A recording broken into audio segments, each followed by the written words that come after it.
부탁드리겠습니다.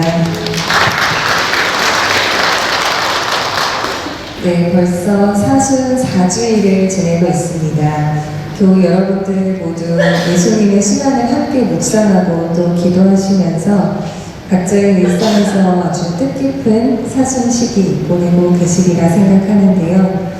어쩌면 예수님의 순환과 닮은, 물론 그 각각의 형태와 깊이는 다양하겠지만 참 견디기 힘들다 싶은 그런 순간들 한 번씩 경험을 하셨을 것 같습니다.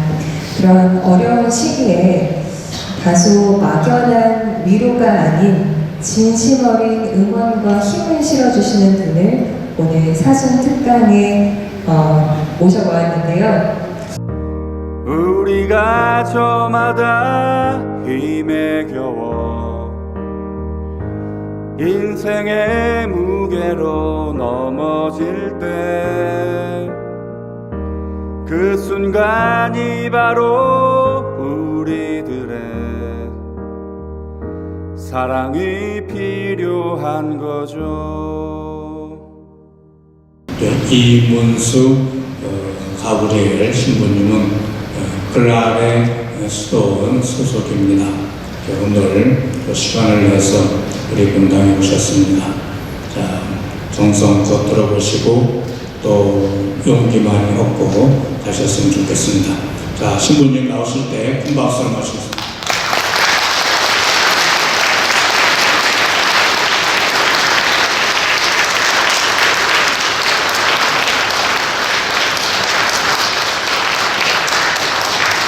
안녕하세요. 선명수님. 예, 아유, 반갑습니다. 잘 들리세요? 예.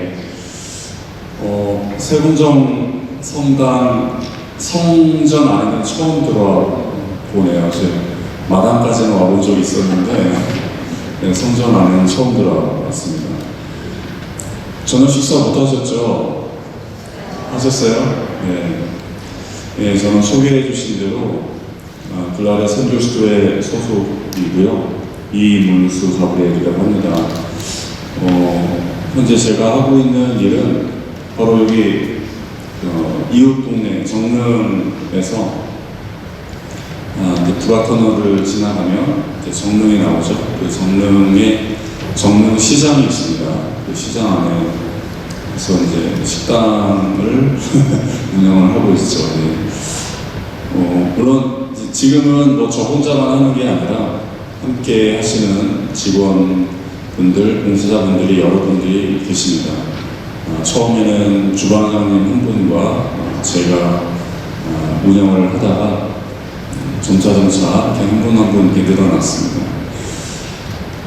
예, 천주교 신부가 식당을 운영한다는 것이 좀 사람들에게 흥미로웠던 모양이에요. 도대체 왜 가톨릭 사제가 식당을 운영할까? 그래서 전혀 기대하지도 않았는데, 유퀴즈 언더블럭이라고 하는 방송에 나가게 됐죠. 그러면서 많은 분들에게 알려지게 되고, 또 많은 분들이 우리나라 청년들이 현재 이러이러한 어려움들도 있구나라는 것에 공감을 해주셔서 또 후원도 해주시고, 그러다 보니까 지금은 이제 식당이 4개로 늘어났습니다. 그래서 정릉이 시작이고요, 2호점이 이화여자대학교 앞에 있고요, 3호점은 낙성대역, 2호선 낙성대역 근처에 있습니다. 그리고 4호점은 제주시에 있어요. 제주시에 뜬금없이 갑자기 제주에. 네. 그리고 이제 현재 4호점까지 있는데 이달 말에 대학로에 5호점이 열립니다. 네. 지금 한참 일단 가오픈 상태에서 손님들을 맞이하고 있습니다. 대학로에서. 제가 무슨 요식업에 야망이 있어서 식당을 많이 하게 된 건 아니고요. 우리 청년들 응원하고 또 힘내라고 후원해 주시는 분들의 손길이 많아지다 보니까 보다 많은 청년들에게 그분들의 마음을 전달해 드려야겠다는 생각이어서 식당에 하나씩 늘어났습니다. 네. 아무튼 또 방송에 나가면서 제가 또 그동안 식당을 준비하면서 또 식당을 운영하면서 경험했던 또 만났던 또 청년들 이야기 또 제 이야기들을 담은 그런 책을 쓰게 됐던 것이죠. 그 책의 제목이 누구도 벼랑 끝에 서지 않도록 이라는 에세이겠죠. 에세이집입니다. 그 책을 쓰면서 제목이 누구도 벼랑 끝에 서지 않도록 이라는 책인데 책이 나온 지는 이제 2년이 넘었죠. 2021년 11월에 나온 책인데요. 그 책은 사실은 그 책에서 제가 하고 싶었던 얘기는 청년들에게 실패해도 괜찮다. 실패해도 행복한 삶을 만들 수 있다라는 이야기를 해주고 싶었던 것이었습니다. 사실 저도 살아오면서 크고 작은 실패를 경험했고요. 그럴 때 낙담하기도 하고 굉장히 힘들어하기도 하고 또 여느 사람들과 다름없는 그런 사람이었죠.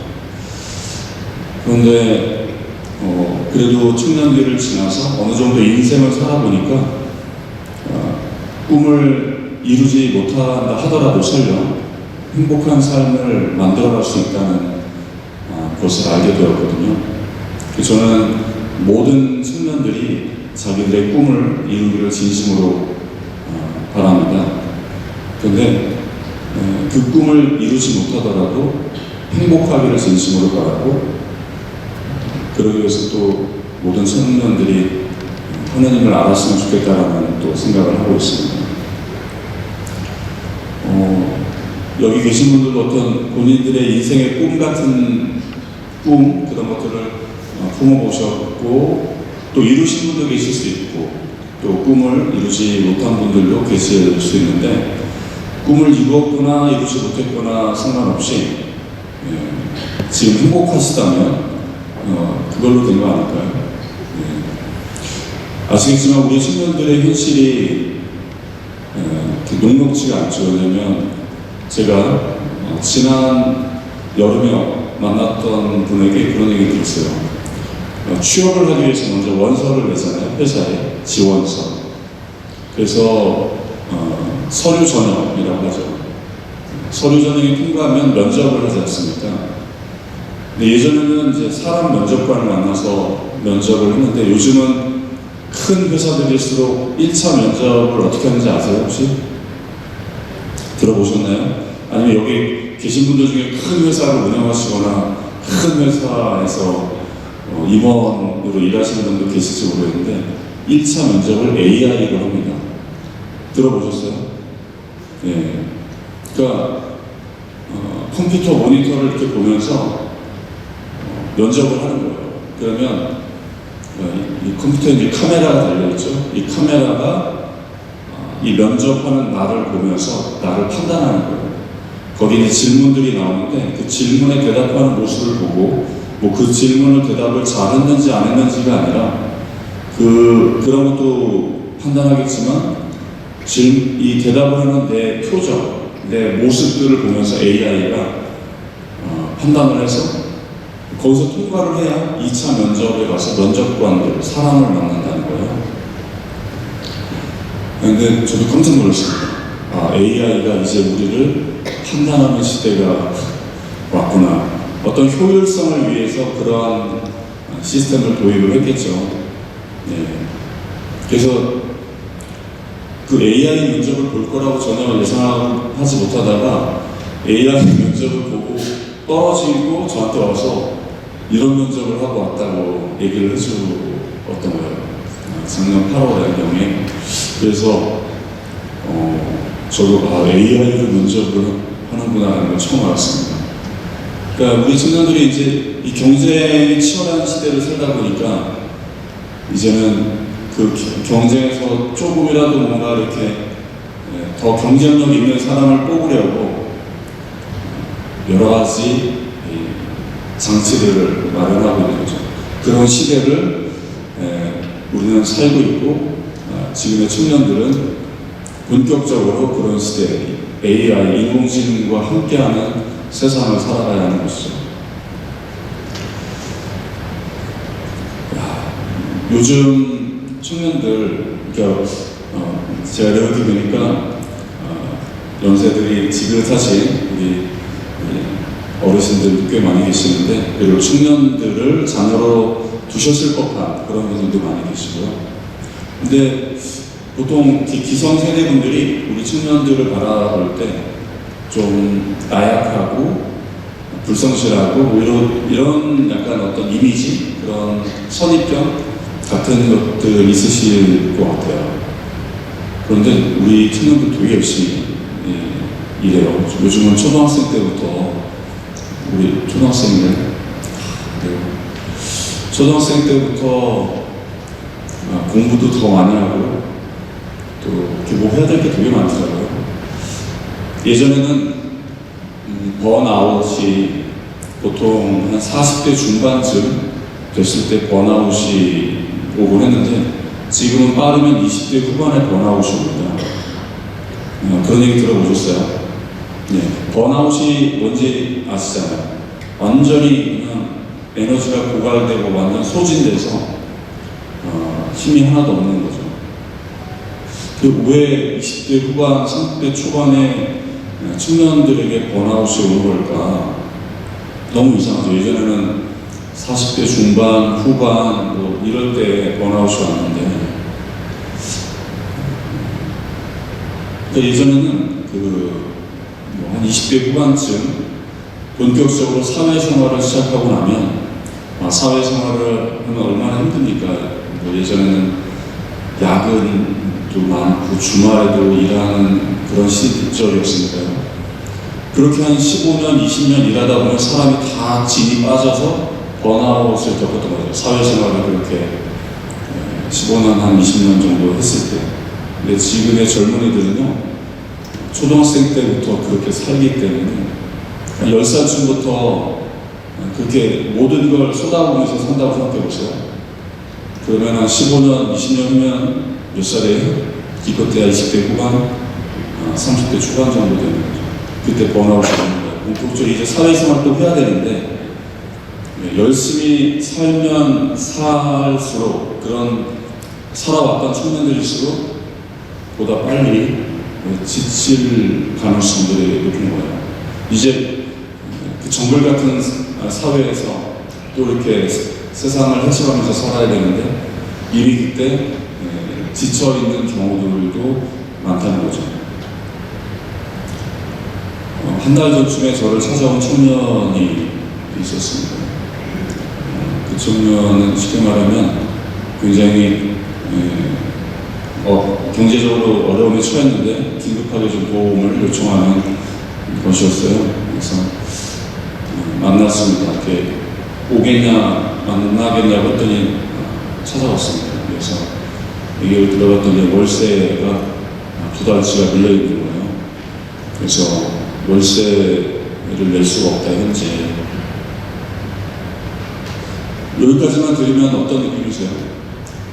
아니, 젊은 친구가 뭐 어떻게 살았길래 월세도 못 내? 이런 생각이 혹시 드시나요?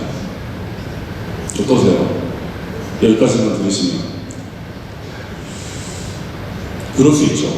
아니, 젊은 친구가 뭐라도 해서 움직이면 돈을 벌고, 그러면 월세도 내고 용돈도 쓰고 할 수 있을 텐데 라는 생각이 들 수 있습니다. 근데 그 청년은 아버님은 일찍 돌아가셨고요. 어머니는 현재 암투병 중이셨고요. 그러면서 고등학교를 졸업하고 대학을 갔는데, 대학을 가서부터는 본인이 다 모든 걸 해결했다고 합니다.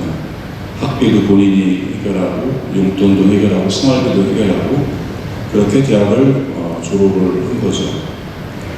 작년 요맘때. 그 얘기를 되게 대단하다는 생각이 들었습니다.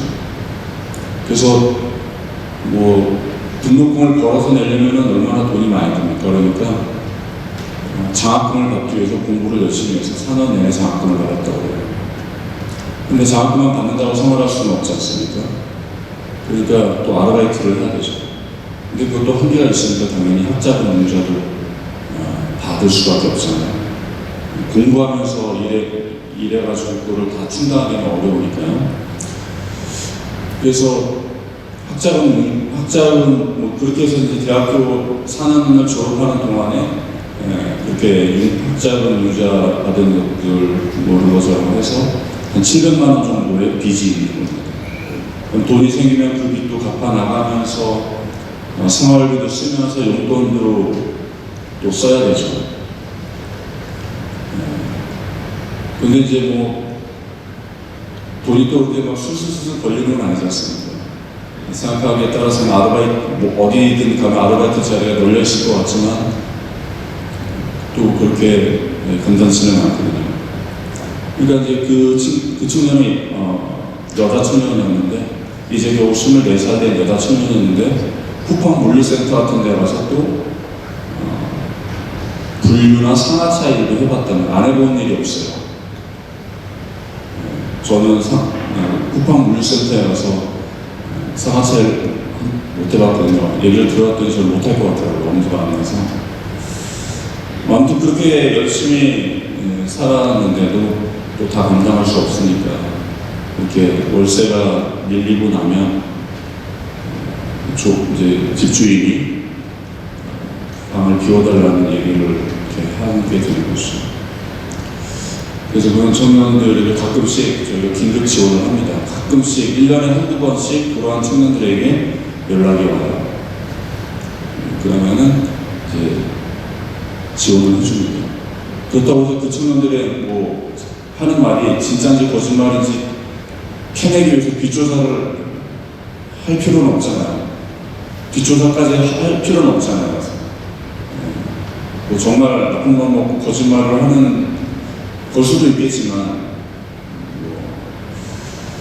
그렇게 매년 그런 청년들이 꼭 저희에게 이렇게 연락을 취하는데 그 청년의 경우에는 이제 성당을 다니는 청년이었어요. 천주교 신자였는데 그동안에 많은 신부님들, 수녀님들한테 계속 도움도 받아왔더라고요, 저희가.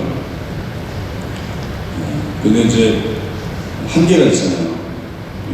뭐 여기저기 연락을 많이 해봤는데 특히 본당에 연락했는데 이제 본당에서 갑자기 어떤 청년이 연락해가지고 제가 이렇게 너무 사정이 급박한데 좀 도와주십시오 한다고 도와줘요, 안 도와줘요? 예? 세금정 성당이 만약에 어떤 청년이 사무실에 전화해가지고 자기가 이만저만 전화해서 사정이 굉장히 어려운데 좀 도와주십시오 하면 세금정 성당은 도와주실 거예요, 안 도와주실 거예요?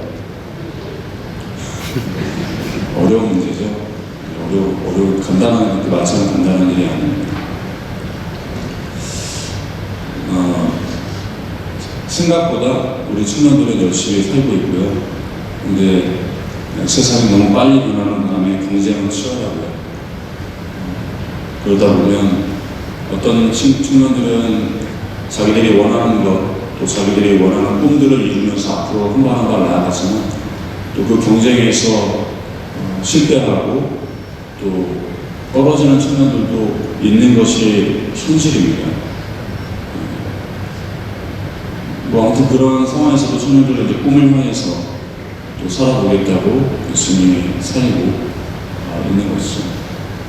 제가 청년들을 만나다 보니까 대부분은 다 기성세대에서 볼 때는 조금 눈에 안 찰 수도 있겠지만 그래도 그들은 다 저마다의 상황, 사정 안에서 그렇게 열심히 살아가고 있더라고요.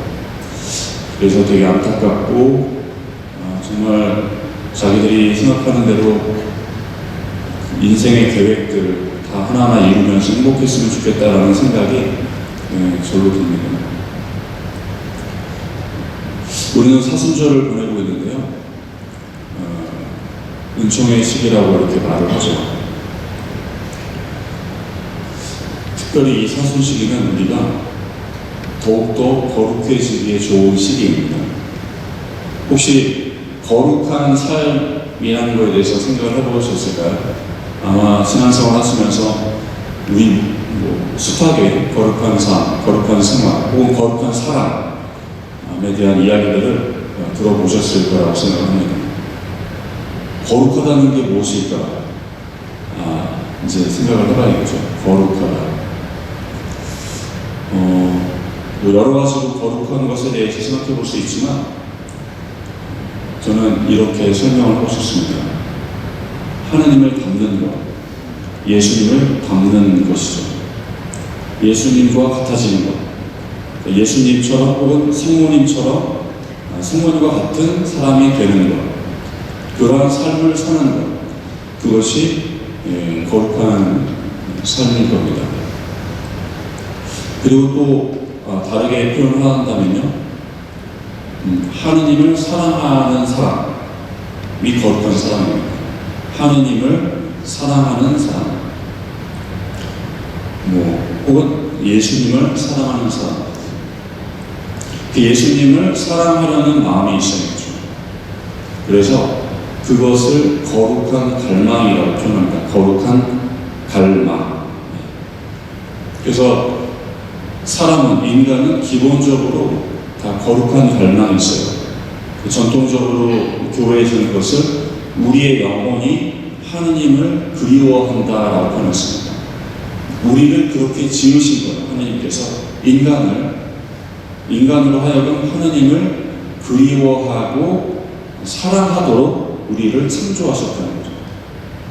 근데 이제 우리 창세기의 이야기를 통해서 들은 것처럼 에덴 동산에서 쫓겨나면서 그런 갈망들이 덮어버리는 죄로 인해서, 그리고 왜곡돼서 사실은 하느님을 찾고 하느님으로 만족을 해야 되는데 하느님 아닌 다른 것을 찾게 되는 거예요. 왜곡이 일어나는 거죠. 사실은 우리의 영혼은 하느님을 만났을 때 그 갈망이 세워지는데 그것을 망각하게 되고, 어쨌든 우리 안에 있는 그 뭔가 이렇게 채우고 싶은 그런 욕구, 욕망이 있단 말이에요. 그러니까 그것을 채우기 위해서 하나님이 아닌 다른 것들을 찾기 시작했습니다. 그러한 것들로 채워지리라 생각하게 된 거죠. 그러니까 오류에 빠진 거죠, 쉽게 말하면. 그래서 이제 그런 것에서 이제 외로움을 느끼게 되죠. 인간은 본질적으로 외로운 존재입니다. 외로운 존재. 왜냐하면 우리 영혼이 하느님을 갈망하고 있어요. 하느님으로 채워졌을 때만 이 외로움이 사라지거든요. 바로 그러한 것이 이루어지는 장소가 하느님 나라, 우리가 흔히 하늘나라, 천국 이렇게 표현하는 것이죠. 그곳에서는 완전히 하느님과 하나 된 상태이니까. 근데 어쨌든 우리가 이 세상을 살아가면서 그런 외로움을 느끼는데요. 내가 느끼는 이 외로움의 원인이 무엇일까? 이것을 이제 곰곰이 생각하고 혹은 교회의 가르침을 통해서 이 외로움의 원인이 하나님을 갈망하기 때문이구나라는 것을 느끼면 그것이 영성적으로는 고독이 됩니다. 고독. 외로움이나 고독, 국어사전적으로는 같은 말이지만 영성적인 의미에서 영성신학적으로는 좀 구분을 하는 거죠. 그래서 내가 하나님을 필요로 하는 존재구나 라는 걸 깨달으면요, 그때부터 우리는 고독한 존재가 됩니다. 그전에는 외로운 존재라고 한다면, 그래서 나는 하나님을 필요로 하는 존재다라는 것을 아는 것이 대단히 중요합니다. 그것이 거룩한 갈망이거든요. 그래서 하나님을 필요로 하고 하나님을 닮고 싶어 하는구나, 나는. 그러니까 이 거룩한 갈망을 내가 알기만 해도 우리 신앙생활이, 우리 영성생활이 굉장히 달라지게 됩니다. 자, 그러면은 예수님을 닮는 것, 예수님과 같은 사람이 되는 것이 거룩한 것이다, 거룩한 사람이다라고 제가 처음에 결론을 먼저 말씀드렸거든요. 그러면 예수님과 같이 된다는 것, 예수님을 닮는다는 것, 예수님께서 보여주신 많은 모습들이 있거든요. 그러니까 우리가 만약에 예수님을 우리 삶의 인생의 롤 모델로 이렇게 정한다고 하면 우리는 나의 어떤 롤 모델에 의해서 닮고 싶은 점, 배우고 싶은 점들을 찾아내잖아요. 뭐 예수님처럼 나는 사람들에게 복음을 전하고 싶다라든지, 아니면 예수님처럼 가난한 사람들을 위해서 일을 하고 싶다라든지, 아니면 예수님처럼 나는 겸손해지고 싶다라든지, 이런 모습, 예수님이 보여주셨던 많은 모습들 중에 그분을 닮고자 어떤 면을 더 추구할 수가 있죠. 각자 우리 사람에 따라서.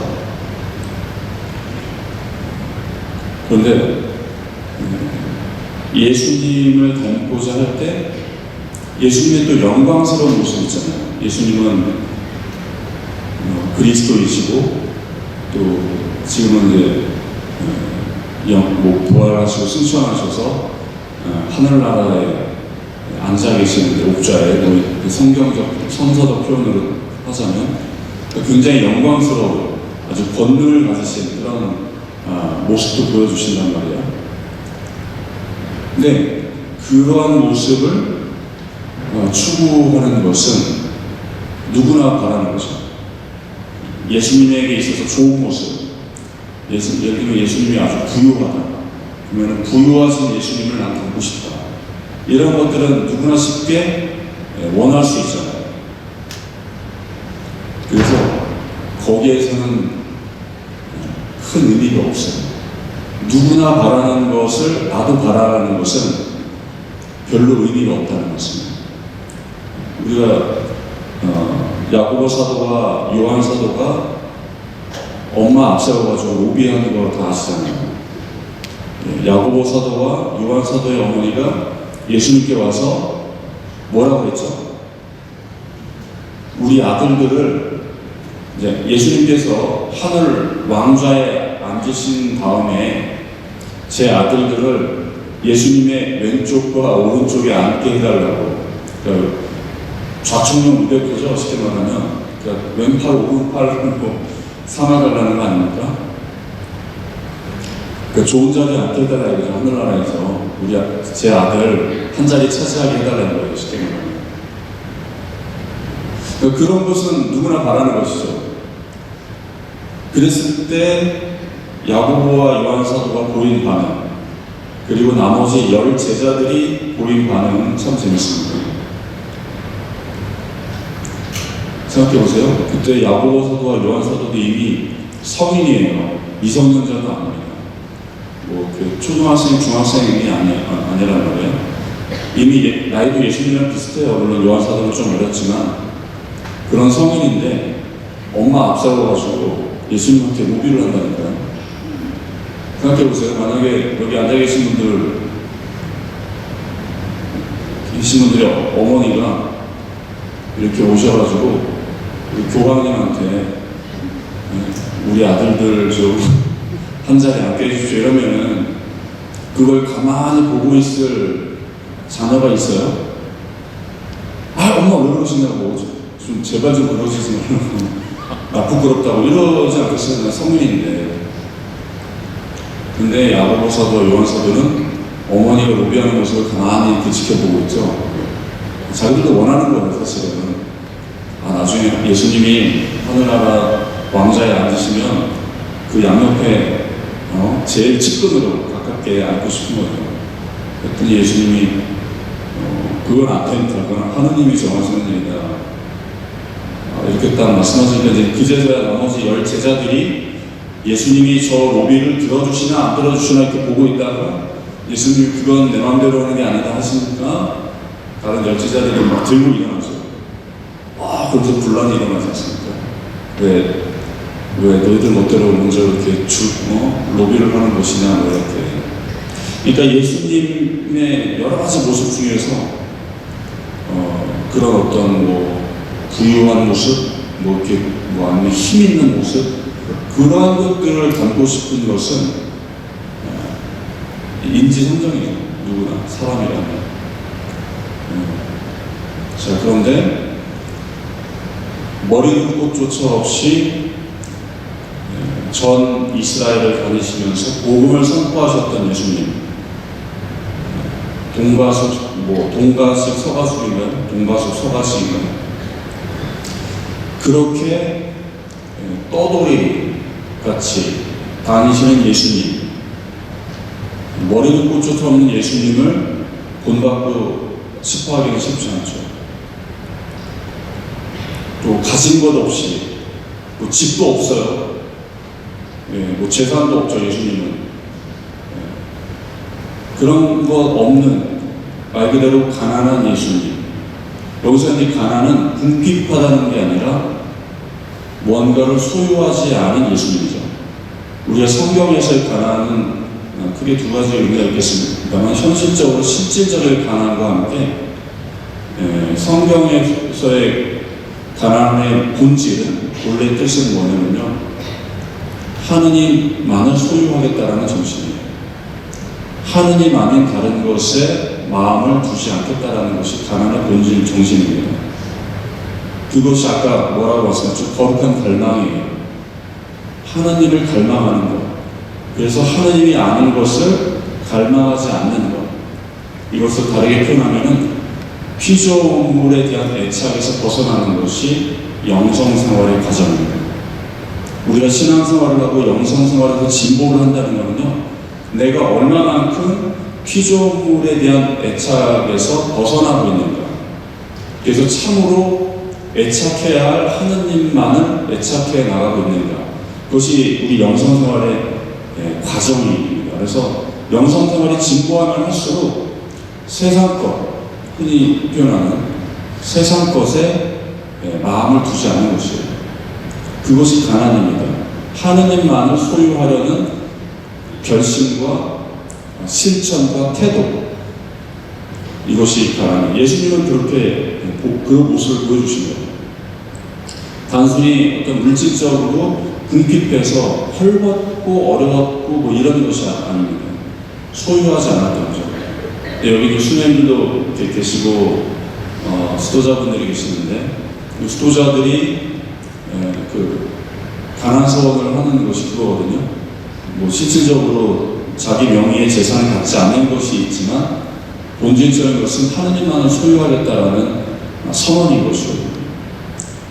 근데 사실 뭐 우리 수도자들은 그것을 아예 법적으로 서약을 하지만, 여기 계신 모든 우리 신자분들, 그리스도인이시잖아요. 예수님을 따르는 분들, 세례받으신 분들이잖아요.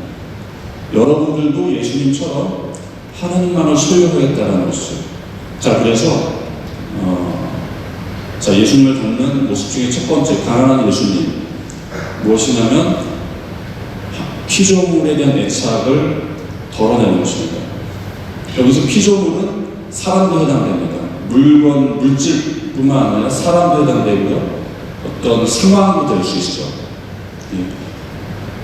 그래서 부모님들에게는 이제 제일 어려운 게 자녀들이죠.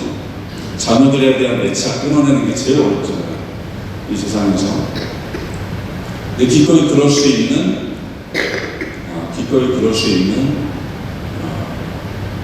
마음, 쉽지 않죠. 그것을 결정적으로 보여준 것이 이제 성경에서의 장면을 찾자면 아브라함이 이삭을 하나님께 제물로 바쳐야 될 그 순간입니다. 하나님께는 굉장히 충격적인 순간이었어요. 아브라함이 물론 하나님이 짓궂으셔서 그런지 몰라도 그 늙음하게 얻은 90살이 넘어서 100살 가까이 얻었다는 그 이삭 아들을 나에게 바쳐라 했을 때 아브라함이 허다하지 않고 성경상으로 그래요. 하나님께 바치려고 했던 그 순간에 하나님이 굉장히 이제 충격을 받은 장면입니다. 인간이란, 내가 만들었지만 인간이란 무엇인가. 그러면서 이제 그때 하나님께서 아브라함에게 약속을 하거든요. 내 아들을 주겠다. 메시아를 보내주겠다라고. 그때 이제 하나님도 당신의 아들을 인간에게 내어주시거든요. 아무튼 그래서 가난하신 예수님을 우리는 닮고자 합니다. 의미가 있어요. 권력을 주신 예수님, 권능을 가지고 계신 예수님, 파워풀한 예수님이 아니라 바로 하느님만을 소유하라고 하셨던, 그리고 그런 삶을 사셨던 예수님을 본받는 거죠. 그리고 겸손하신 예수님. 예수님은 사람을 가리지 않았죠. 그리고 사람들을 무시하지 않았습니다. 부녀자들도 또 당시에 죄인으로 취급받던 사람들과도 흔쾌히 어울리면서, 그리고 직접 또 그런 말씀하셨잖아요. 나는 온유하고 마음이 온유하고 겸손하니 내 멍에를 메고 나에게 배워라, 이렇게 말씀하시죠. 겸손하신 모습을 보여주죠. 겸손은 바로 이렇게 하느님 앞에서 자신을 낮추신 거예요. 성부, 성자, 성령 삼위일체 하나님이셨지만 성부 앞에서 당신을 기꺼이 낮추셨던 모습. 그래서 이 사순시기 동안은 특별히 우리가 예수님이 보여주셨던 여러 가지 모습 중에서 내가 닮고자 어떤 것, 가난하신 예수님, 겸손하신 예수님, 온유하신 예수님, 그런 모습들을 내가 담고자 할 수 있죠.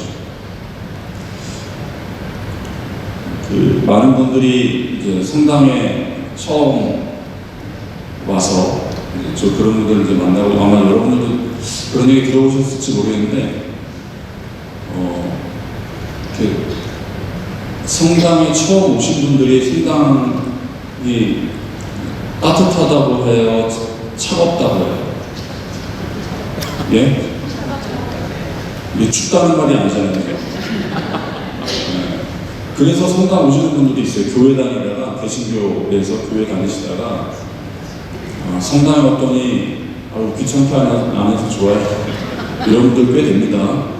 여기도 교회 다니시다 오신 분들 계신지 모르겠는데, 근데 어쨌든 처음 오면은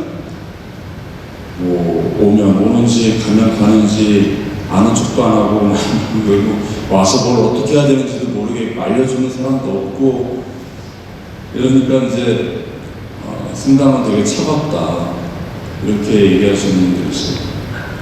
근데 원래는 다 마음이 따뜻하신 분들이시죠? 네, 우리가 사실은 다 마음이 따뜻한데 또 처음 오신 분들한테 또 어떻게 해야 할지, 또 괜히 말 걸었다가 저분이 불편하시면 어떨까, 뭐 이런, 괜히 먼저 앞서서 걱정하기도 하고 그런 생각이 든단 말이에요.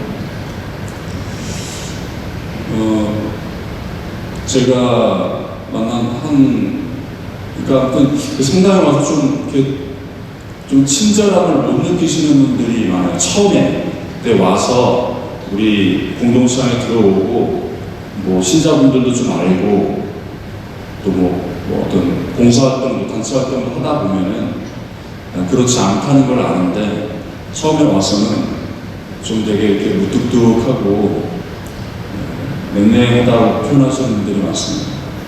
우리 어쨌든 기회가 되면 그래도 웃으면서 친절하게 대해주시는 거죠? 예수님은 그런 온유함을 모습을 보여주셨는데 우리가 그런 걸 담는 거죠. 자, 그리고 어려움에 처한 사람들이 도움을 청했을 때, 요즘은 곤경에 처한 사람을 돕는 것도 쉽지 않은 시대이긴 합니다.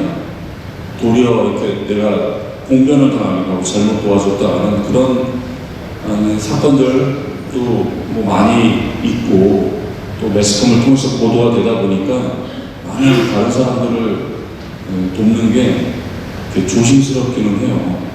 하지만 그럼에도 불구하고 정말로 도움이 필요한 사람이라고 한다면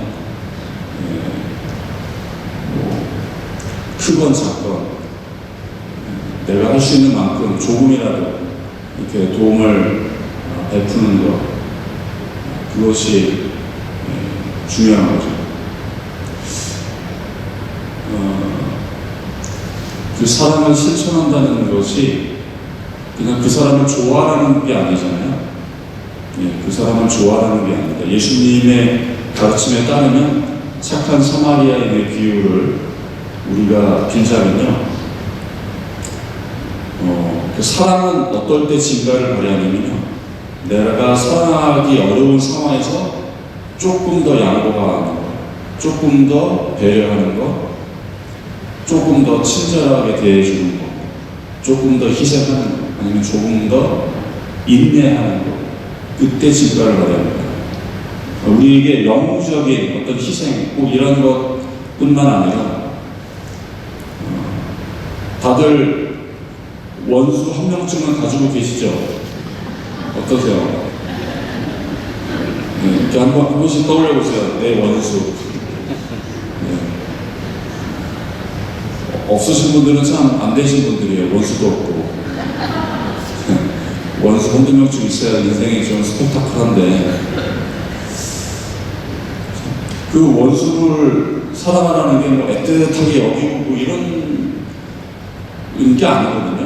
그런 마음이 들면 좋지만, 우리 신자분들, 이제 저도 뭐 이렇게 많은 분들의 이렇게 뭐 이렇게 고민을 듣고 상담도 하고 논담도 하고 하니까 듣잖아요.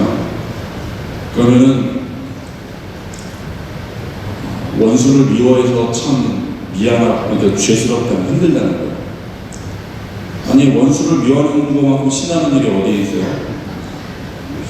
네, 원수니까 좀 미워해도 되지 않나요? 그러니까 근데 이제 애틋하게 여기라는 게 아니거든요. 뭐 그럴 수 있다면 더 좋지만은, 원수를 사랑한다는 것은 그 원수가, 그 왼수죠. 그 왼수가 도움을 청했을 때, 곤경에 처해서 도움을 청했을 때 도와주는 것이죠. 미쳤나 내가 그러게, 뭐 이런 마음이 드는 게 사실이지만, 착한 사마리아인의 귀는 결국 그거거든요. 사마리아인이 그 피 흘리면서 강도를 만나 쓰러져 있던 그 유대인을 애틋하게 달달한 마음이어가지고 도와주는 게 아니잖아요. 왜냐하면 이 사람은 도움이 필요한 사람이었기 때문에 도와주는 것이거든요. 그 원수를 사랑한다는 것은 맨날 그 원수를 예뻐하고 이러는 것이 아니라요. 정말 그 원수가 공경에 처했는데 하필이면 나한테 도움을 안 청했으면 참 제일 좋죠. 근데 왼수가 나한테 도움을 청했을 때, 그때 도와주는 것이 사랑입니다. 네, 평소에는 좀 눈도 안 맞추셔도 돼요. 네, 외면하시고 모른 척 하셔도 돼요. 굳이 가서 친절하게 인사 안 하셔도 되고, 그렇게 하실 수 있다면 좋은 거고요. 절대 그러시지 말라는 말인데 오해하시면 안 되고요. 근데 그렇게 하기 어려울 땐 안 하셔도 된다는 거예요. 그런데 하필이면 그 왼수가 나에게 도움을 청했습니다. 도와줄 수 있는 것, 도와주는 것, 그것이 사랑입니다. 그것이 하나님께서 우리에게 보여주신, 예수님께서 우리에게 보여주신 사랑입니다. 그러니까 그런 순간이 늘상 있지는 않겠죠. 그러니까 너무 걱정 안 하셔도 됩니다. 그것 때문에 힘들어하시는 분들이 많으셔서 제가 말씀을 드리는 거예요. 자, 그래서 우리가 상대방의 처지를 잘 알지 못하면 되게 힘든 겁니다. 그 사람의 사정을 속속들이 모르면서 섣부르게 판단한다는 거예요. 우리는 그 겉으로 보이는 모습만 가지고. 우리 청년들은 정말 좋은 시절, 좋은 시대를 살고 있습니다. 그런데 그렇게 좋고 화려해 보이는 이면에 우리 청년들도 여전히 불안과 고민과 걱정을 안고 사는 것이죠. 현실에 대한 걱정, 미래에 대한 불안, 그런 것들을 안고 이렇게 생각해서 가끔은 철없어 보이고 가끔은 세상 물정 모르는 것 같고, 그렇지만 청년들 보시면 여기 또 부모님들도 계시잖아요. 격려해 주시고 위로해 주시기 바랍니다. 그 청년들이 꿋꿋하게 자기의 삶을 살아갈 수 있도록. 오늘 우리 신자분들께는 저는 이제 요청하는 거예요. 거룩한 사람이 되려는 열망을 확인하고 예수님을 닮은 사람이 되는데 예수님이 보여주셨던 여러 가지 모습 중에서 가난한 사람들을 돕고 또 스스로도 가난하셨던 그 모습, 그러한 예수님을 우리가 닮으면 어떨까? 뭐 물질적으로 궁핍해지자는 것이 아니라 소유로부터 자유로워지고 물질의 피조물에 대한 애착에서 자유로워지는 것.